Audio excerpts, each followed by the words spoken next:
आ रही है तो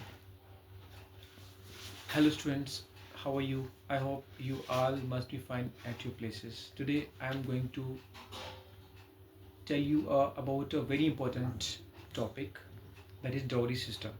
You know that speech competition is going to be held in your school in coming days. So regarding that I am going to tell you how to prepare for this competition, and how to dress, how to speak, how to improve your voice quality, and everything you have to do on that day, okay, so that you can win that competition.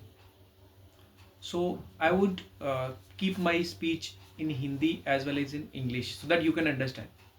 All should understand, okay, because some students will speak in Hindi as well. So what is dowry system? You know, at the time of marriage, from the girl side, what are the gifts which are given to the boy side? This is called dowry. तो जब शादी होती है तो लड़की वालों की तरफ से लड़के वालों को जो गिफ्ट दिए जाते हैं उन्हीं उसी को डॉरी या हिंदी में दहेज कहते हैं. इसकी शुरुआत बहुत समय पहले हुई थी, और अगर हम आज से 30 साल पहले जाते हैं, उस समय क्या हुआ था कि बहुत सारी हमारी जो बेटियां थी उन्होंने अपनी जान खोई इस कुप्रथा के कारण, इस इस बैड प्रैक्टिस के कारण. और लोग क्या करते थे कि जब शादी होती थी तो वो दहेज मांगते थे लड़की वालों से, लड़के वाले. और जब वो उनके होप्स के अनुसार, आशाओं के अनुसार उनको नहीं मिलता था, तो फिर कुछ भी वो उनके साथ करते थे, मीन टॉर्चर करते थे. उससे तंग आके बहुत सारी लड़कियां बेचारी आत्महत्या, सुसाइड भी उन्होंने किया. तो फिर सरकार ने कानून बनाया कि ना तो कोई दहेज लेगा ना देगा. फिर भी लोग कुछ हद तक इसमें कमी आई, और आज तो खैर ऐसा कोई हम जो घटना नहीं सुनते हैं, फिर भी हम बहुत सारी घटनाएं सुनते हैं जिनमें कि ऐसा होता है कि लड़की को हरास होना पड़ता है, उसको परेशानियों का सामना करना पड़ता है इस दहेज के कारण.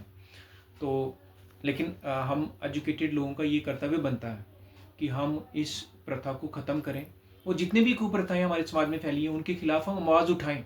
क्योंकि अगर एक शिक्षित पढ़ा लिखा इंसान अगर ऐसा नहीं करेगा तो कौन करेगा, बताइए. ठीक है, एक शिक्षित इंसान का ये फ़र्ज़ होता है कि समाज को आगे लेके चले, उसको गाइड करे, उसका सही मार्गदर्शन करे. तो ये है दहेज प्रथा. और आज भी छुप छुप के लोग दहेज दे रहे हैं और ले भी रहे हैं, और कहीं तो कर्ज उठाते हैं, कर लोन लेते हैं इस अपने डिमांड्स को पूरा करने के लिए लोगों की. तो इस लालच में पड़ के मैं सबसे ये मेरी रिक्वेस्ट भी है थोड़ी सी कि ऐसा मत करें.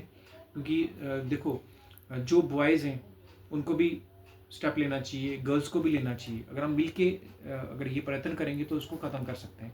तो जो बच्चे इस कंपटीशन के लिए प्रिपेयर कर रहे हैं, बेटा यही आपका टॉपिक है, इसके ऊपर आपने बोलना है. तो मटेरियल लाइए और डेली प्रैक्टिस करिए अपने स्कूल्स में, ठीक है. और अगर कोई भी क्वेश्चन हो तो कमेंट बॉक्स में मुझे आप पूछ सकते हैं.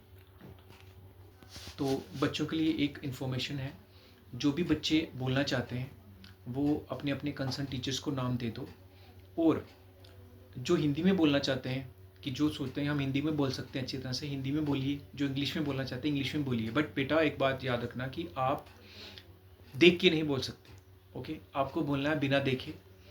और देखो वहाँ पे स्टेज पे कैसे खड़े होना है, वॉइस क्वालिटी, वॉइस कैसी होनी चाहिए आपकी, माइक के आगे कैसे बोलना है आपने, और कैसे आपने अपने जज्बात, एक्सप्रेशंस वहाँ पे बताने. ये सब चीज़ें मायने रखेंगी जब जजेस आपको सेलेक्ट करेंगे कि फर्स्ट कौन आया, सेकंड कौन आया, थर्ड कौन आया. तो ये चीज़ों का ध्यान रखिए आप, ठीक है. तो कोई भी क्वेश्चन हो, आपको पता है मैं when I visit in your school, जब मैं आपके स्कूल में आता हूँ तो मेरे से भी आप शेयर कर सकते हो अपने कंसर्न्स, जो भी आपको पूछना है क्वेश्चंस. और कुछ टीचर्स मैंने अलॉट किए हैं आपके स्कूल्स में, तो वो भी आपको हेल्प करेंगे इसमें, ठीक है बेटा. तो तैयारी करिए, और अपने दूसरे जो सब्जेक्ट्स हैं उनकी भी जो आपके final exams they are round the corner, मतलब आने वाले हैं, तो उनकी भी प्रिपरेशन करिए. साथ में इस कंपटीशन में भी पार्टिसिपेट आपने करना है. तो thank you very much.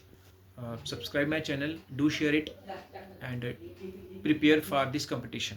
Thank you. कितना हुआ? हाँ, क्या कर रही है?